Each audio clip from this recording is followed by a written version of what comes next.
Hello दोस्तों, स्वागत है आपका हमारे यूट्यूब चैनल के इस वीडियो में। दोस्तों आज हम इस वीडियो में बात करेंगे 100 नंबर वाले हिंदी का 10th क्लास में जो है 100 नंबर वाले हिंदी का भारत से हम क्या सीखे। ठीक है, भारत से हम क्या सीखे पार्ट के टॉप 10 ऑब्जेक्टिव क्वेश्चन जो इस बार के बिहार बोर्ड के फाइनल एग्जाम में आना ही है। ठीक है, ये 10 ऑब्जेक्टिव क्वेश्चन काफ़ी VVI है इस बार बिहार बोर्ड के फाइनल एग्जाम के दृष्टि से। तो दोस्तों चलिए देखते हैं, हमने टॉप 10 ऑब्जेक्टिव क्वेश्चन जो काफ़ी गाइड्स वीडियो सारे चीज़ का ऑब्जर्वेशन करने के बाद ये टॉप 10 ऑब्जेक्टिव हमने निकाला है जो इस बार बिहार बोर्ड के फाइनल एग्जाम में ज़्यादातर आने की संभावना है। चलिए सबसे पहला क्वेश्चन को देखते हैं। उससे पहले अगर आप हमारे चैनल पर नए हैं तो हमारे चैनल को सब्सक्राइब कर दीजिए, वीडियो को लाइक कर दीजिए और बेल आइकन के घंटे को जरूर दबाइए। अगर इस बार फाइनल एग्जाम में बैठने वाले हैं तो या 10वां में अभी एंट्री किए हैं तो आपके लिए बहुत मायने और ख़ास है यह चैनल। चलिए तो हमारे टॉप 10 ऑब्जेक्टिव में से सबसे पहला क्वेश्चन जो है वो है कि मैक्स मूलर के अनुसार सच्चे भारत के दर्शन कहाँ हो सकते हैं। ठीक है, क्वेश्चन को थोड़ा ध्यान से पढ़िएगा और वहाँ भी ध्यान से क्वेश्चन को पढ़ के टिक मारिएगा। ठीक है, तो मैक्स मूलर के अनुसार सच्चे भारत के दर्शन कहाँ हो सकते हैं, इस क्वेश्चन का जो आपका ऑप्शन है, ऑप्शन नंबर ए में कोलकाता में, ऑप्शन नंबर बी में Mumbai, option number C Madras और ऑप्शन नंबर डी जो है वो है ग्रामीण भारत। ठीक है दोस्तों, तो क्वेश्चन जो है कि मैक्स मूलर के अनुसार सच्चे भारत के दर्शन कहाँ हो सकते हैं, तो इस क्वेश्चन को देख के आप सपनों के शहर मुंबई नहीं मार दीजिएगा। ठीक है ना, तो इस क्वेश्चन का जो आपका राइट आंसर होगा वो होगा आपका ऑप्शन नंबर डी ग्रामीण भारत। ठीक है, ऑप्शन नंबर डी इस क्वेश्चन का राइट आंसर हो जाएगा ग्रामीण भारत। चलिए आगे बढ़ते हैं, अगला क्वेश्चन देखते हैं। अगला क्वेश्चन कहता है सर विलियम जोन्स समुद्री यात्रा करते हुए भारत कब पहुँचे थे।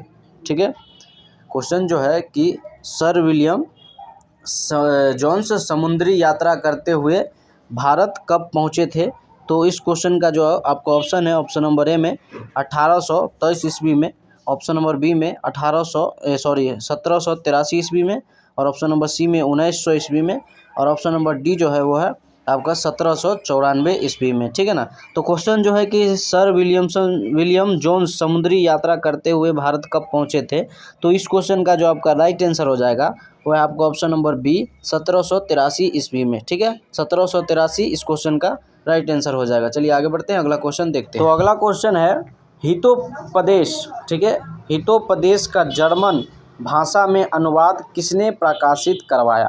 ठीक है, हितोपदेश का जर्मन भाषा में अनुवाद किसने प्रकाशित करवाया। ठीक है, इस क्वेश्चन का जो आपका ऑप्शन है, ऑप्शन नंबर ए में होगा Max Muller, option number B में हजारी प्रसाद द्विवेदी और ऑप्शन नंबर सी में भारतेंदु हरिश्चंद्र और ऑप्शन नंबर डी में जो होगा वो है यतीन्द्र मिश्र। ठीक है, तो हितोपदेश का जर्मन भाषा में अनुवाद किसने प्रकाशित करवाया, इस क्वेश्चन का जो आपका राइट आंसर होगा वो होगा आपका option number A max Muller ने। ठीक है, ऑप्शन नंबर ए इस क्वेश्चन का राइट आंसर हो जाएगा। ठीक है, चलिए आगे बढ़ते हैं, अगला क्वेश्चन को देखते हैं। अगला क्वेश्चन है ज़ारशाही रूस के सोवियत समाज में पढ़े जाने वाले लोकप्रिय साहित्यकार कौन हैं। ठीक है, तो इस क्वेश्चन का जो आपका ऑप्शन है, ऑप्शन नंबर ए में टॉल्स्टॉय।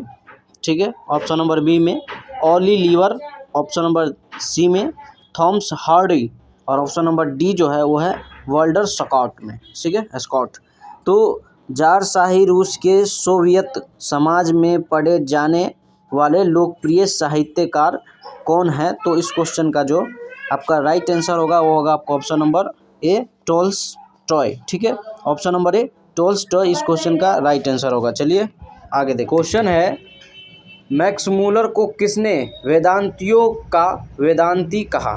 ठीक है, मैक्स मूलर को किसने वेदांतियों का वेदांती कहा, इस क्वेश्चन का जो आपका ऑप्शन है, ऑप्शन नंबर ए में विवेकानंद ने और ऑप्शन नंबर बी में होगा रामानुजाचार्य ने। ठीक है, उसके बाद ऑप्शन नंबर सी में शंकराचार्य ने और ऑप्शन नंबर डी में जो है वो है सभी गलत है। ठीक है, तो मैक्स मूलर को किसने वेदांतियों का वेदांती कहा, तो इस क्वेश्चन का जो आपका राइट आंसर है वो है आपका ऑप्शन नंबर ए विवेकानंद ने। ठीक है, ऑप्शन नंबर ए इस क्वेश्चन का राइट आंसर है। आप अगर मॉडल पेपर गाइड फन्ना चिन्ह जो भी पढ़ते हैं तो आप पीछे देख लीजिएगा यह क्वेश्चन कितना VVI है, 19, 20, 22 ये 3 बार पूछा जा चुका है। तो इस हिसाब से इस क्वेश्चन का जो इस पार्ट का काफ़ी VVI ऑब्जेक्टिव क्वेश्चन है, तो इस पर खास करके थोड़ा ध्यान दीजिएगा। चलिए आगे बढ़ते हैं। अगला क्वेश्चन है मैक्स मूलर का जन्म कब हुआ था।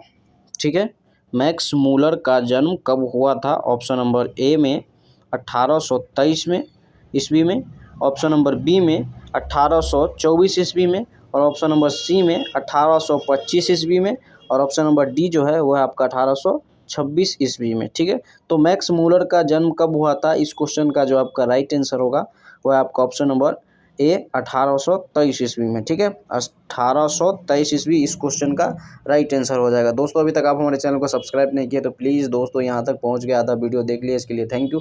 हमारे चैनल को भी सब्सक्राइब करके एक और हम पे एहसान कर दीजिए। ठीक है, चलिए तो दोस्तों अगला क्वेश्चन कहता है मेघदूत का जर्मन में अनुवाद किसने किया। ठीक है, मेघदूत का जर्मन में अनुवाद किसने किया। ऑप्शन नंबर ए में ईश्वर पेटलिकर ने, और ऑप्शन नंबर बी में रूसो ने, और ऑप्शन नंबर सी में जो है वो है मैक्स मूलर ने, और ऑप्शन नंबर डी में जो है वो है सात कोड़ी होता ने। ठीक है, सात कोड़ी होता ने ये नाम है। ठीक है ना, मेघदूत का जर्मन में अनुवाद किसने किया। ठीक है, तो इस क्वेश्चन का जो आपका राइट आंसर होगा आपको option number C Max Muller ने। ठीक है, मेघदूत का जर्मन में अनुवाद किसने किया, तो ऑप्शन नंबर सी मार दीजिएगा, मैक्स मूलर ने। ठीक है, मैक्स मूलर इस क्वेश्चन का राइट आंसर होगा। चलिए तो दोस्तों क्वेश्चन कहता है किस गवर्नर जनरल के समय 172 दारिश नामक सोने से भरा घड़ा मिला था। ठीक है, किस गवर्नर जनरल के समय 172 दारिश नामक सोने से भरा घड़ा मिला था, तो इस क्वेश्चन का जो आपका ऑप्शन होगा ऑप्शन नंबर ए में लॉर्ड कॉर्नवालिस। ठीक है, ऑप्शन नंबर बी में लॉर्ड विलियम वेंटिक। ठीक है, और ऑप्शन नंबर सी में होगा लॉर्ड डलहौजी, और ऑप्शन नंबर डी में वारेन हेस्टिंग्स। ठीक है, तो किस गवर्नर जनरल के समय 172 दारिश नामक सोने से भरा घड़ा मिला था, तो इस क्वेश्चन का जो आपका राइट आंसर होगा वो होगा आपका ऑप्शन नंबर, अंग्रेज लोग का कैसा कैसा नाम रहता है भैया साहब, हिंदी पढ़ने में हचकचा जाते हैं। चलिए अगला क्वेश्चन जो है वो कहता है भारत से हम क्या सीखे, पाठ गद्य की कौन सी विधा है। भारत से हम क्या सीखे डी, ठीक है, वारेन हेस्टिंग कौन सी विधा है, वारेन ठीक है हेस्टिंग। तो इस क्वेश्चन का जो ऑप्शन है राइट आंसर होगा ऑप्शन नंबर डी। चलिए आगे बढ़ते हैं, अगला क्वेश्चन को बी में निबंध देखते हैं। ठीक है, और ऑप्शन नंबर सी में साक्षात्कार, और ऑप्शन नंबर डी में जो है वो हो जाएगा आपका भाषण। ठीक है, तो क्वेश्चन जो है कि भारत से हम क्या सीखे, पाठ गद्य की कौन सी विधा है, तो इस क्वेश्चन का जो आपका राइट आंसर होगा वो है आपका ऑप्शन नंबर डी भाषण। ठीक है, भारत से हम क्या सीखे या पाठ की गद्य की कौन सी विधा है, तो इस क्वेश्चन का right answer option number D भाषण। यह वीडियो हुआ यहीं तक समाप्त। चलिए मिलते हैं फिर से कोई दूसरे वीडियो में, तब तक के लिए बाय। अपना ध्यान रखिएगा, मन एकदम तन मन धन पूरा लगा के मेहनत करिए, इस बार रिजल्ट का छप्पर फाड़ लीजिए, चैनल को सब्सक्राइब करके जाइएगा। ठीक है, यही हमारे मेहनत का फल है। चलिए बाय।